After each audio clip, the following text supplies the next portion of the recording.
ยสายยังไม่ถึงคู่นี้นี่เรื่องซิกแพคนี่ไม่ต้องถามถึงนะไม่ดีนะโดยสายยกคู่นี้3 ยก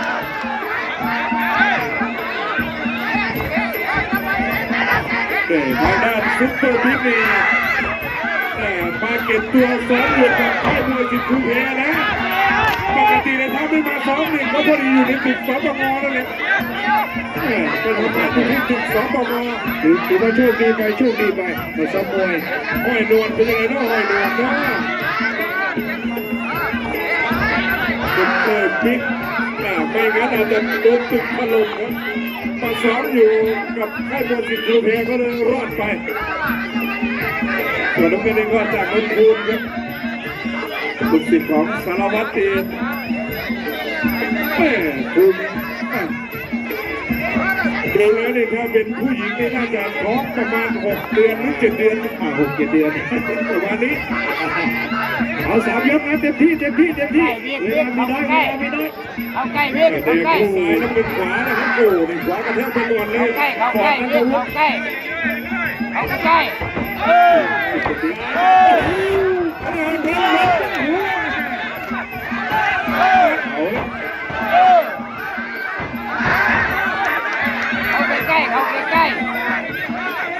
ก่อนนะจ๊ะ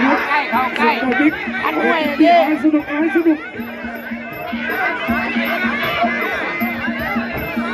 อันเนี้ยเข้าใกล้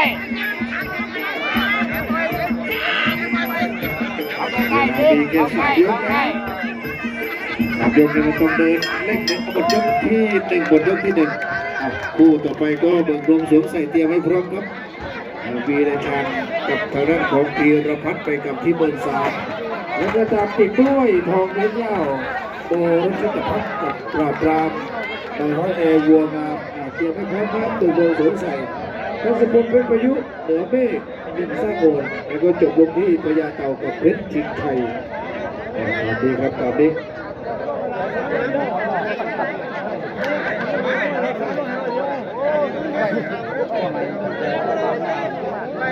โอ้นะครับตอนนี้แฟนๆก็ยังหาตาครับยังไม่ยอมกลับส่วนคนที่เสียตังก็กลับไปแล้วที่เหลือนี่ก็มีแต่คนได้ตังค์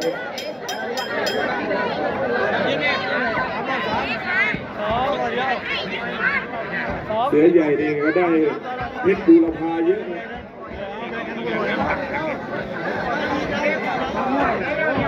ใกล้กันเนี่ยเรียกเลยเสียนพ้นเป็นยังไงเนาะเสียนพ้นยกที่2ครับ3 ยกนะครับ2,000สุขมิตรฝั่งแดงก่อนนักวุฒินักเดินโอ้ปรากฏว่ามีคู่นี้มวยใหญ่เอาใส่แล้วเสียบเข้ามา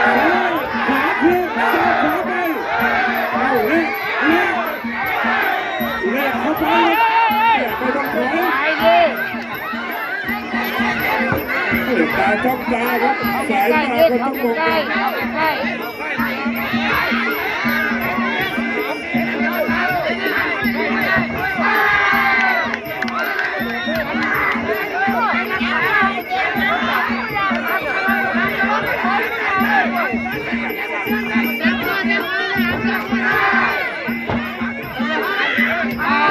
เก็บยก2แดงในซ้ายน้ำเงินขวาเข้ามาแต่ละตัวเชือกเนี่ยขาดเขาตัวใหญ่ครับเป็นทีมสะเทือนครับ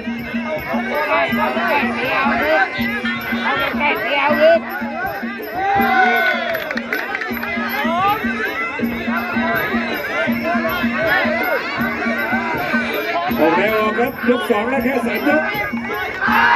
ลงไปสุดโต่งปิ๊ก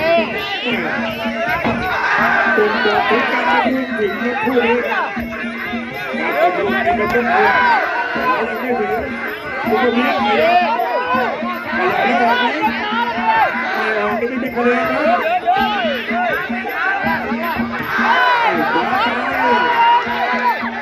นักวุฒิยุทธขวาไปอีกไปเลยครับไปเลย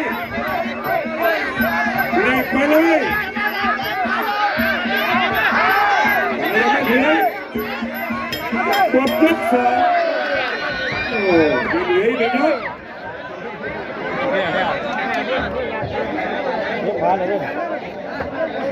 ยังไม่ดีเลยชิ้นดำเลยบ่อยแล้วแค่เนี่ยไม่ทันมาจะหาพวกพวกเจ๊เขาเลยบางทีเขาบอกยังบอกเขาก็รู้ว่ามี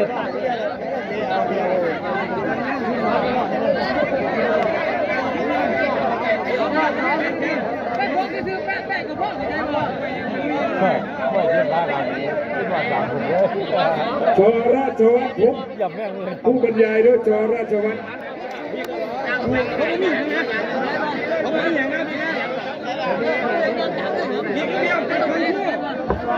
วันเดือนที่ไม่ได้บอกไม่ได้ลงมาแค่เลย13 กลางวันนะครับไปเจอกันที่บ้านน้ำเกลี้ยงนะครับโดยน้ำเกลี้ยงนะครับนายกโสรสธนพัฒน์นะครับกว่าเรื่องชกก็10 โมงเช้าเป็นต้นไปนะครับยอดแก่นลูกประหารเจอกับผู้ธรณีสิทธิ์กำนันสุวิทย์อีกครั้งหนึ่งแต่มวยย้อนยุคหลายคู่นะครับ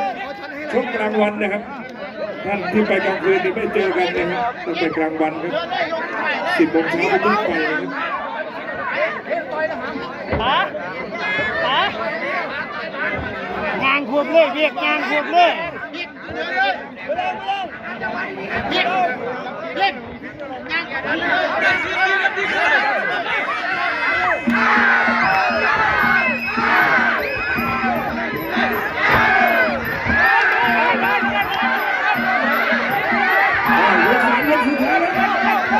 สุดท้ายบิ๊กดินแดงวัดไปเลยแต่ละคนนี่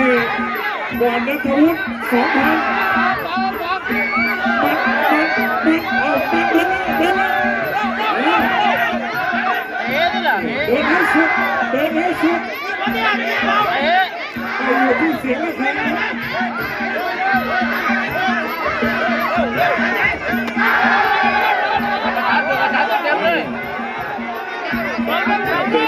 ไม่ฟังเขาฟังแล้วบางทีมันพลาดครับออกได้ออกครับออกได้ออกยกสุดท้ายแล้วยกสุดท้ายแล้วไปโดนเข้าไปแล้วมาเข้าไปถึงอยู่ห่างกันไปแล้วก็ใกล้นิดใกล้ถึงอีกแล้วอีกมาเอาอีกพยายามเข้าไปโอ้ถูกคู่จริงๆคู่นี้ถูกคู่จบยกสุดท้ายเราผลจะเป็นการนะครับที่ใบที่2ใบสุดท้ายไปทางไหนน้ำเงินชนะชูมือให้กับน้ำเงินจากนัทวุฒิสิทธิ์สารวัตรเดชไปยก2เลยดีใจกับผู้ชนะกำลังใจผู้แพ้เล่นจนรถต้นยก2เล่นจนเบิดเจ้าของมันลงน้ำของจะร้อยบางเลยนะไม่เห็นต้นยก2ไม่เล่นตีผมมาปูภูธรบรรยายที่นั่นนะครับ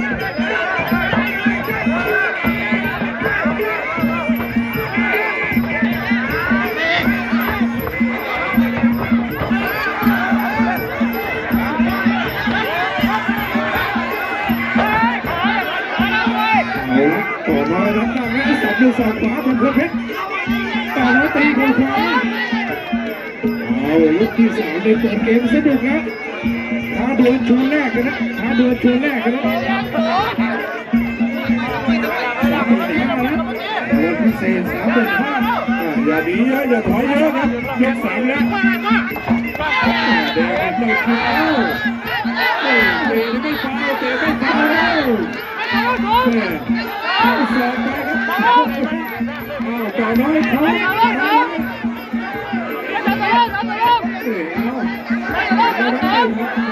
ต้องแยกเอาเปิดกิ๊กก็หมายที่กลางวิธีเอาอีกเอาต่อเนื่องต่อน้อยเดินบางคนเห็นบอกว่ามาขวาไป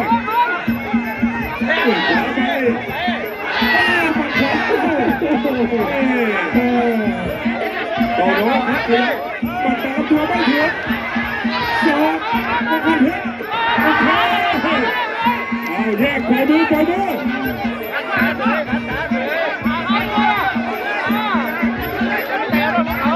แยกตัวแยก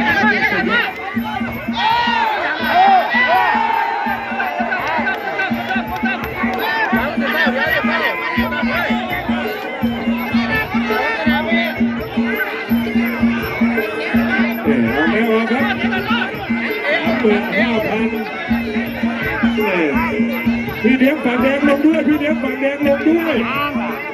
คุณลุงลงด้วยคุณลุง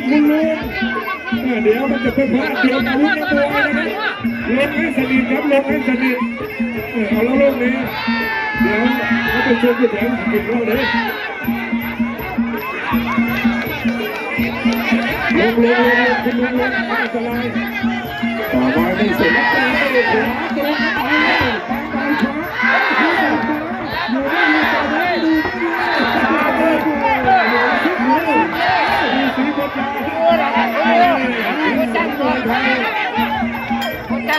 ลูกที่สามคนเป็นลูกที่สามทีมงานเวทีบอลทีมงานเจ้าหน้าที่เวทีมาพบอาจารย์แอดด่วนเลยมาพบครูแอดด่วนเลยครับ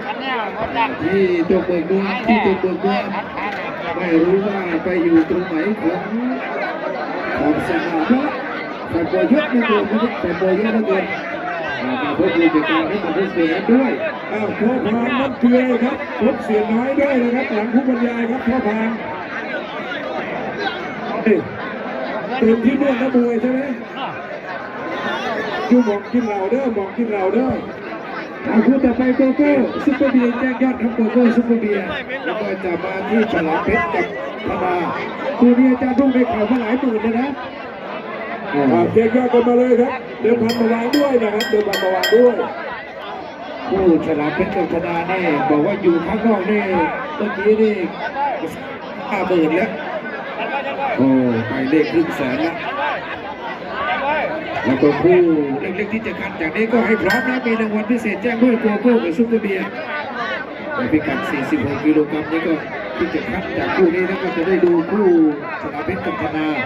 หลายหมื่นต่อไปยกที่ 4 ครับมงคลเพชรกับต่อน้อยชิง 35,000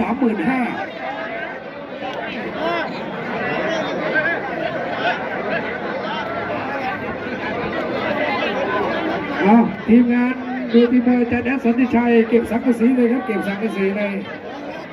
เจ๊ติ๋มครูแพรบอกว่าเก็บเลยเก็บได้เลยเก็บได้เลยให้อากาศได้ถ่ายเทหน่อยรอไงเหรอเดี๋ยวครูแอดเปลี่ยนใหม่อย่าเพิ่งเก็บเพราะว่าแฟนมวยยังได้เสียกันเยอะอยู่อย่าเพิ่งเก็บครับไม่ต้องเก็บผู้แพ้ไม่ต้องเก็บจบทีเดียวค่อยเก็บ ทีมงานแจ้งมาไหวแล้วให้เดินเข้าออกทางเดียวจะลุกจะมีลูกไป ไม่ต้องเก็บเดี๋ยวนายดาบจะมีนายดาบ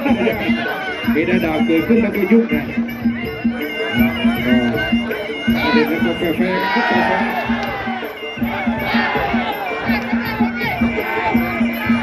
โอ้โหหมดยาต่อไปก็พยายามจะมุดเข้าไปเดินสงสัยมันหอมมันจะมีเรื่องมีส่วนน่าจะใช้น้ำหอมยี่ห้ออะไรมงคลเพชรถึงจะหอมกันได้ ไม่พูดต่อสู้เลยครับ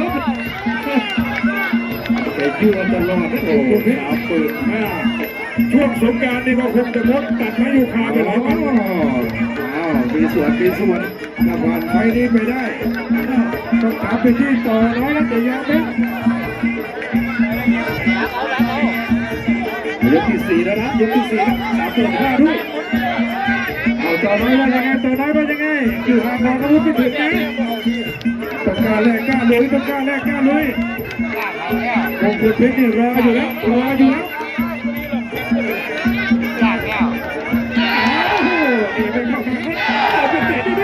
้คืนมันกันต่อน้อยหน้าตาคล้ายๆญี่ปุ่นนะแต่รู้เลยใช่หน้าตาแกคล้ายๆนักมวยจากประเทศญี่ปุ่นใส่กางเกงโยก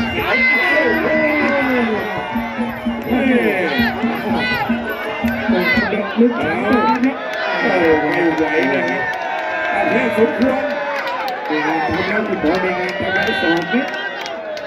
อย่าโดนเจ็บปากขาด้วยความสุขยอดสุดยอดโอ้ยหอมตีนเจ้าของแล้วมาหอมตีนเท่านี่เป็นยังบอกคนเพชรก็ขอโทษต่อน้อยด้วยขอโทษต่อน้อยด้วย แจกใจกันด้วยแจกใจกันด้วยชนะ